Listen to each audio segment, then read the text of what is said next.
Assalamualaikum warahmatullahi wabarakatuh.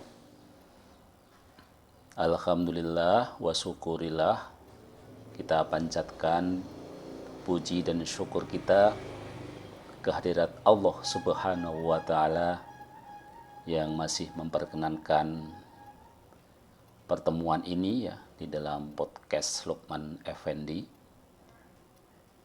Saudara-saudaraku, satu masalah kesehatan yang meningkat cukup tinggi, bahkan sampai 5 kali lipat dalam kurun waktu 5 tahun, adalah masalah obesitas ya. Masalah kegemukan, masalah kelebihan berat badan. Dan kalau masalah ini tidak segera ditangani dengan baik, maka bukan tidak mungkin ya kita akan menyaingi sejumlah negara-negara maju yang bergaya hidup tidak sehat ya, seperti juga yang terjadi di Amerika Serikat. Masalah lain yang disebabkan adanya obesitas adalah sindroma metabolik ya, yaitu sekumpulan gejala di tubuh yang disebabkan oleh obesitas. Dia bisa menjadi penyakit diabetes, ya, bisa menjadi penyakit hipertensi, penyakit kanker, liver, jantung, bahkan juga demensia. Jadi itulah sejumlah resiko yang bisa terjadi pada kita yang mengalami kelebihan berat badan ya, atau obesitas. Nah, bagaimana obesitas ini dipandang dalam perspektif Islam ya. Jadi Islam ini mengatur segala hal ya, termasuk juga apa yang disebut sebagai obesitas ya. Islam merupakan ajaran yang berasal dari Al-Quran dan hadis yang mengatur hubungan manusia dengan kholiknya, hubungan manusia dengan dirinya. Salah satunya adalah makanan ya.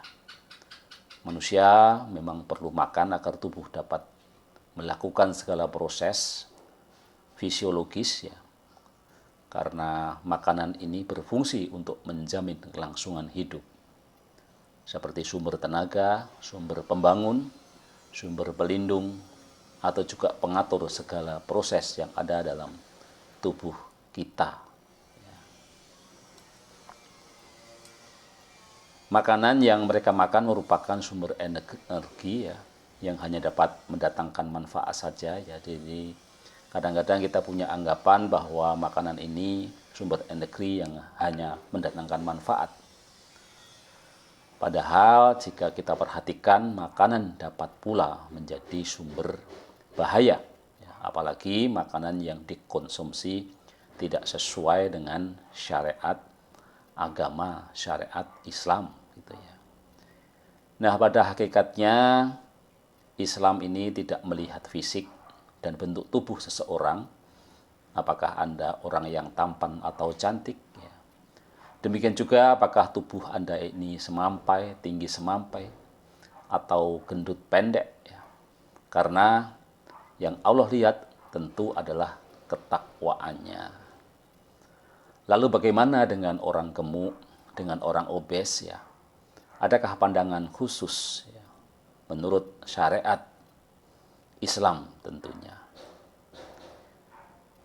Badan yang gemuk tentu tidak selamanya negatif ya, karena ada orang yang berbadan gemuk bukan karena bermalas-malasan ya, tetapi karena faktor keturunan ya.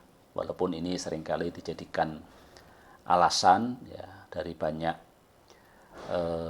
saudara-saudara kita yang kebetulan ya mengalami yang namanya kegemukan atau obesitas ini. Dalam satu hadis ya, Rasulullah Shallallahu Alaihi Wasallam bersabda, generasi terbaik adalah generasi di zamanku. Kemudian masa setelahnya kemudian generasi setelahnya. Sesungguhnya pada masa yang akan datang ada kaum yang suka berkhianat dan tidak bisa dipercaya. Mereka bersaksi sebelum diminta kesaksiannya, bernazar tapi tidak melaksanakannya, dan nampak pada mereka kegemukan. Hadis riwayat Bukhari nomor 2651 dan Muslim nomor 6638. Menurut keterangan Al-Qurtubi, hadis ini adalah celaan bagi orang gemuk, karena gemuk yang bukan bawaan. Penyebabnya banyak makan, banyak minum, santai, foya-foya, selalu senang dan terlalu mengikuti hawa nafsu. Ia adalah hamba bagi dirinya sendiri dan bukan hamba bagi Tuhannya. Orang yang hidup seperti ini pasti akan terjerumus kepada yang haram. Al-Qurtubi juga menegaskan tradisi banyak makan, hobi kuliner adalah kebiasaan orang kafir. Nah, ini yang menjadi catatan saya ya. Jadi jangan kita sebagai orang Islam itu punya hobi kuliner ya. Karena tradisi makan seperti ini adalah kebiasaan orang kafir ya. Ini menurut Al-Qurtubi ya. Beliau melanjutkan bahwa Allah mencela orang kafir karena banyak makan. Barang siapa yang banyak makan dan minum, maka ia akan semakin rakus dan tamak, bertambah malas dan banyak tidur di malam hari. Sementara siang harinya dipakai untuk makan dan minum, sedangkan malamnya hanya untuk tidur. Mula Ali Qori mengatakan, riwayat yang menunjukkan bahwa Allah membenci orang gemuk dipahami jika gemuk itu terjadi karena kelalaian terlalu banyak menikmati kenikmatan lahir, sebagaimana yang ditunjukkan dalam riwayat tentang kebencian bagi orang gendut. Komentar Umar bin Khattab dalam sebuah kisah ya. Umar bin Khattab radhiyallahu anhu pernah bertemu seseorang di jalan dan bertanya, "Kenapa perutmu besar seperti ini? Kenapa perutmu ini buncit?" Tanya Umar bin Khattab radhiyallahu anhu. "Ini karena Allah," jawab orang tersebut. "Ini bukan berkah, tapi azab dari Allah," seru Umar. Umar pun melanjutkan, hai sekalian manusia, hindari perut yang besar, karena membuat kalian malas menunaikan sholat, merusak organ tubuh, menimbulkan banyak penyakit. Makanlah kalian secukupnya, agar kalian semangat menunaikan sholat, terhindar dari sifat boros dan lebih giat beribadah kepada Allah. Dalam kisah di atas ya, Umar mengajak kepada kaum muslimin, mengajak kepada kita semuanya untuk memperhatikan bentuk tubuh akan terhindar dari kegemukan. Karena badan yang gemuk dapat mendatangkan sifat malas dalam beribadah, dalam bekerja, dan juga mendatangkan berbagai penyakit. Rasulullah Shallallahu Alaihi Wasallam sendiri ternyata memberikan contoh ya, bahwa ternyata Rasulullah Shallallahu Alaihi Wasallam adalah suri tauladan dari segala sisi termasuk bentuk tubuh. Sebagaimana yang kita ketahui bahwa Rasulullah SAW tidak pernah sakit kecuali hanya 2 kali dalam hidupnya. Bentuk tubuhnya juga sangat ideal, ya. Dada dan perutnya datar, tidak besar dan buncit perutnya. Gitu ya. Dari Al-Hasan, dari Hindi, ia berkata, Rasulullah itu berdada lebar, antara perut dan dada berukuran sama. Hadis riwayat At-Tabarani dan Az-Zabidi. Dari Ummu Hani yang menuturkan, saya tidak melihat bentuk perut Rasulullah kecuali saya ingat lipatan kertas-kertas yang digulung antara satu dengan yang lain. Ya. Hadis riwayat At-Tabrani dalam riwayat lain mengatakan perutnya tersusun bagi batu-batu yang bersusun. Istilah batu-batu yang tersusun, kalau pengertian kita sekarang adalah yang six-pack, yang atletis. Ya. jelas bahwa riwayat tersebut diketahui bahwa perut Rasulullah SAW itu tidak buncit dan tidak gemuk. Ya. Jadi gemuk yang tidak tercela tentu ada ya bagi Anda yang memiliki perut yang buncit, badan yang gemuk, namun bukan karena banyak makan dan bermalas-malasan, tentu tidak termasuk gemuk yang tercela. Ya, dia tetap menjadi kebaikan, pahlawan bagi umat dan berusaha melakukan aktivitas yang bermanfaat ya, sebagai bentuk kesyukuran karena diberikan badan yang kuat serta sehat.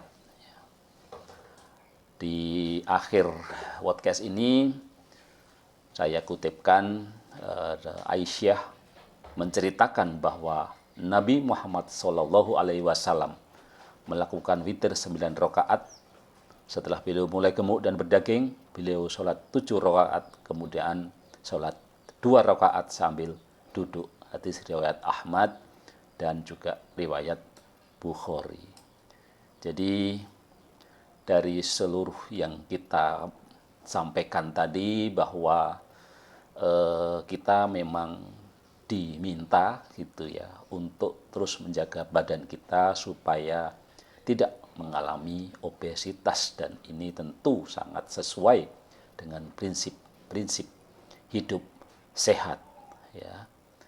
Namun demikian, karena faktor gemuk ini juga ada faktor genetik, faktor bawaan, dan dalam hal ini tentu gemuk tidak selalu merupakan kondisi yang tercela ya. Jadi pada intinya yuk kita jaga badan kita ini untuk tetap dalam kondisi yang ideal ya. Tentu yang harus kita lakukan adalah langkah-langkah bagaimana membentuk badan yang ideal. Nah, bagaimana solusi Islam supaya badan kita ideal?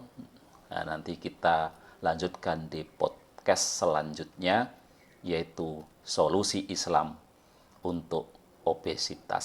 Sampai ketemu di podcast selanjutnya tentang solusi Islam untuk obesitas.